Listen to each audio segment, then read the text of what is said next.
bring that in the way. That other one, Is that on? Anybody else? Come on up.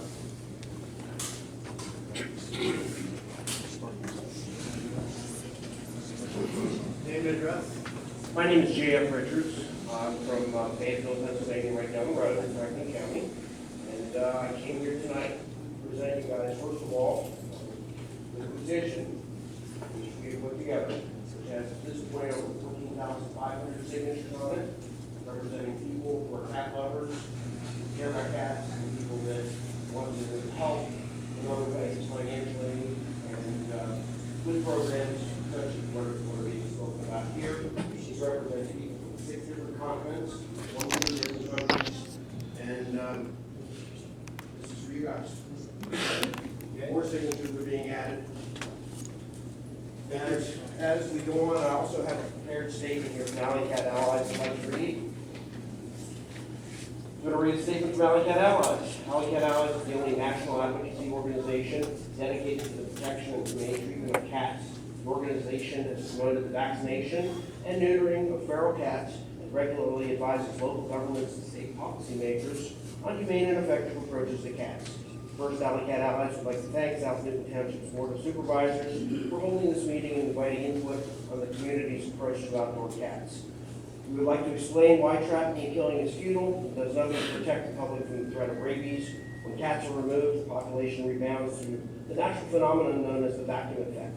New, neutered, and unvaccinated cats will move into the area. What will protect cats and citizens from the risk of rabies is vaccinations for pets, and vaccination, neutering, and return of feral cats.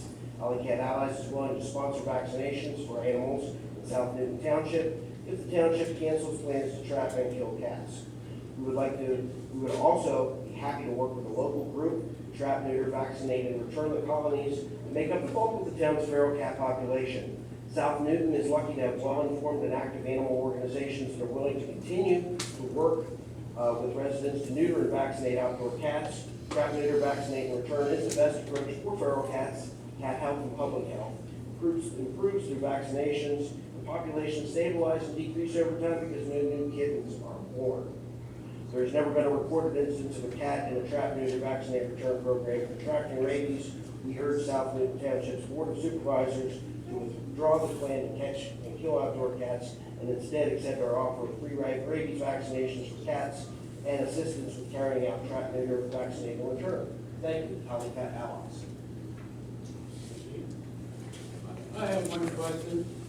The 10,500, anybody having trouble hearing me back here? Okay, the 14,500 folks that's on the petition, is anybody willing to come forth and adopt any of our cats and take them to other areas other than South Newton Township? We have one back here. They will hear from us. Thank you. That's any question I have. Okay, thank you. Anybody else? Come forward.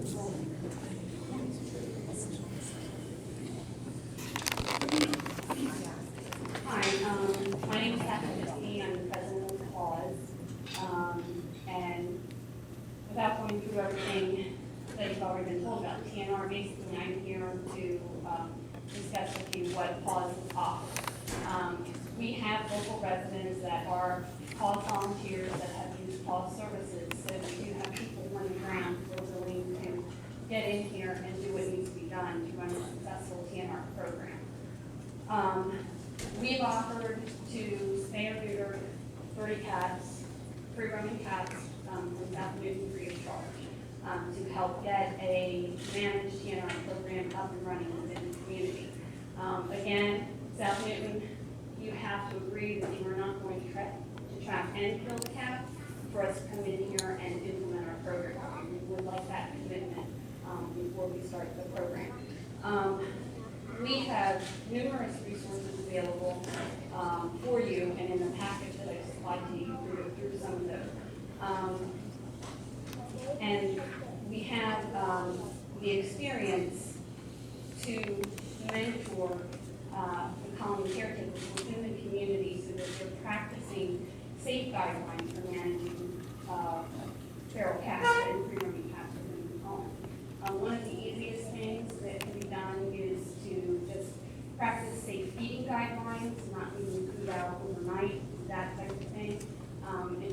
simple, but again, some people just don't realize things like this, we put out constantly. So just that one little bit of advice may change things greatly. Again, the bottom line is you're always going to have cats here. You can't get around that. You're going to have cats. So if you want cats that are going to be fed on the slide by residents, because people will always feed a cat. You're not going to get around that. They will always feed the cats. So embrace the help that's being offered and know that you're going to have spayed, neutered cats that are going to be vaccinated and treated for medical issues when they arise, and they're going to be managed. It's better to have a vaccinated cat than an unvaccinated cat. The other portion here is that you're really, by telling the community, we're going to come in, we're going to trap the cats, and we're going to kill them, and then we're going to be much better protected against rabies. It's false. You're giving the community a false sense of security there, because the cats aren't your major issue against rabies. You trap the cats, you kill the cats, you're no safer and no more protected against rabies than you are if you have the cats here and they are vaccinated. PAWS has, some of the resources PAWS has available is we have a mobile spay neuter unit where we can bring the unit into the community and spay and neuter a large quantity of cats at one time. By doing this, again, you're getting a better fix and handle on the problem because you're reducing the amount that you're going to be reproducing in large quantities. So we could come in and do a 30-cat clinic and, you know, you're off and running. That's a good dent in your population. PAWS, we've been in touch with some of the colony caretakers. We would be prepared to be able to offer the township spay-neuter clinic here on September 7th. We are confident we can get 30 free-running cats with the help of the caretakers that we have right now, and they can spay and neuter. And again, that would be no charge to the township, that 30 cats all the offering to take care of. From then on out, that's when we would have to have a discussion as to how we would like to continue the TNR program, whether it be, you know, from donations, whether or not we have fundraisers for it, that type of thing to cover the costs. Again, any costs associated with the TNR program is going to be much less than trying to manage this any other way, and it would be much less effective to trap and kill the cats as well. A big component to the PAWS TNR program is also that we would remove friendly kittens and friendly cats from the area. Now, I'm going to tell you right up front, we would not be able to do that with each and every friendly kitten that comes our way.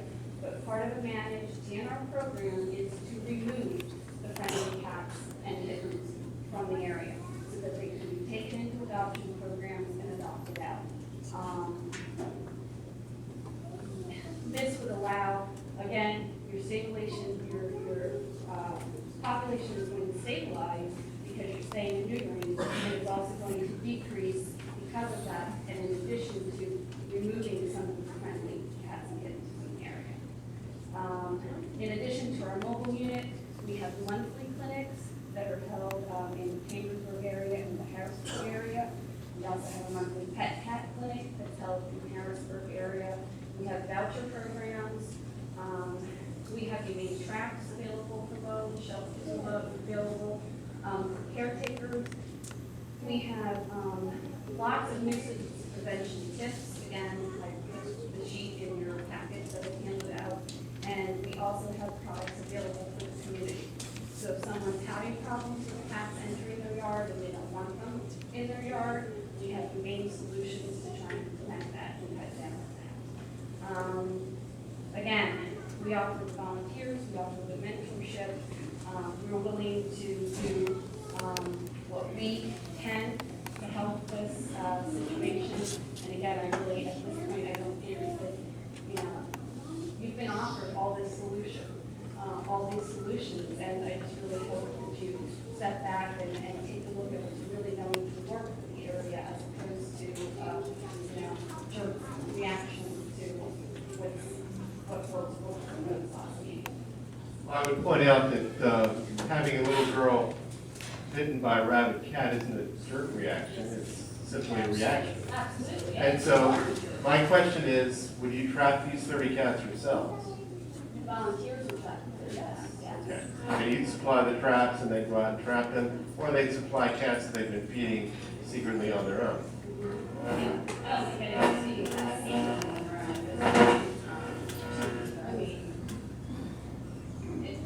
I mean, you guys know something I don't, Well, in many communities, not just our own, but in many communities, people, well-meaning people, feed cats believing they're helping the cats, when what they're really doing is causing a population explosion which causes problems.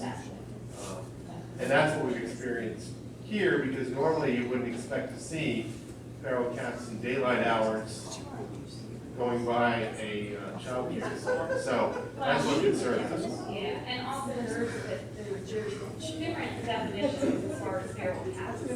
We kind of all just dump them together. But you have your feral cats who are truly feral cats who don't want to come in contact with humans. Then you have your loose ferals. You have just stray cats. You have homeless cats. They're all in the free roaming cat population. So that's, I mean, a better definition of what any community needs to deal with is free roaming cats, whether they be feral, whether they be stray, whether they're homeless. Any other questions? I have a question. Yeah, when you do find it, I have a question for her. some of them's got rabies, I want to say, what are you gonna do with that cat? I Okay. think he has rabies. A cat,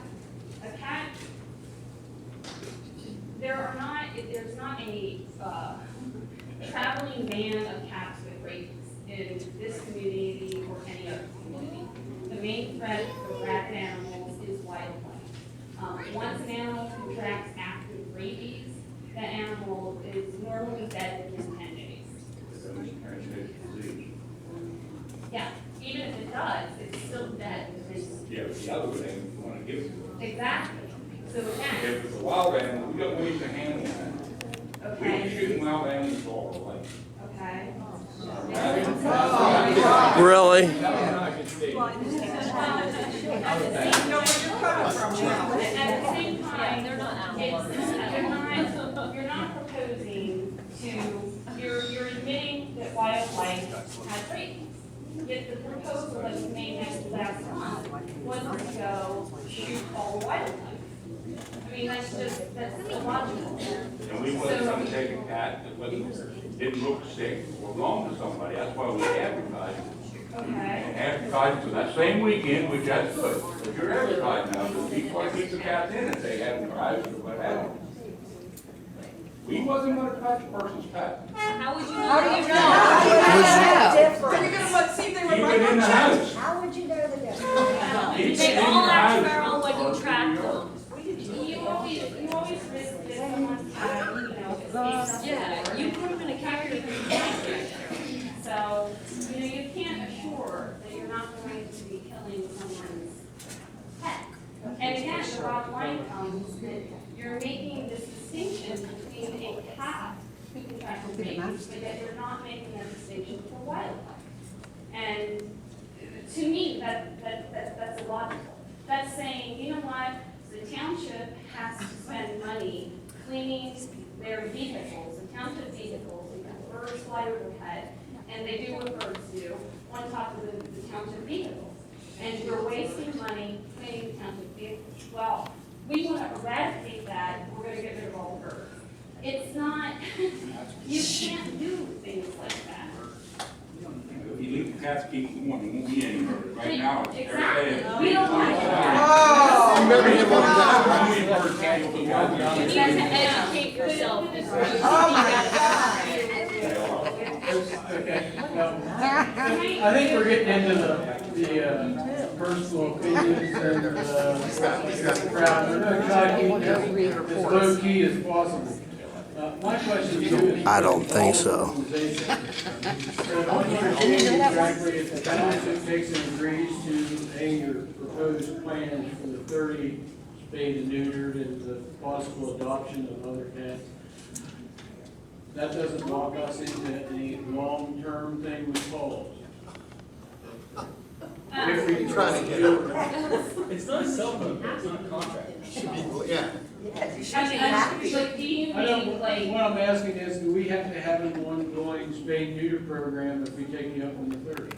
well, I mean, if you take us up on the 30, you kind of be crazy not to take us up on a long-term plan, and anyone. I mean, well, you're not solving the problem, because far more than 30 cats, it needs to be. I guess maybe the question would be, what I'm concerned with, if we get 30 free ones down the halls, and we have to go into the program with the TNR and what you're saying, is there a cost to add one down the road? It's easy to say, well, we're gonna get, I mean, Walmart takes and gives you something free when you come in, and then they try to entice you with other things. And I wanna see what we're talking about on down the road with that program. Here's, like, Was there a with cost? Palmyra Borough in Lebanon County. Cause has a relationship with them, and what they do is they give us dollar figures every year and say, this is how much we would like to spend on TNR within the community.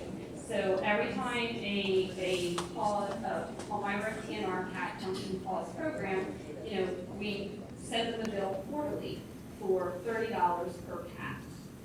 Again, what we're suggesting is that if the township can't afford the $30 per cat, which then I'd like to also add, then you shouldn't be saying that you can afford euthanasia fee for the cat as well.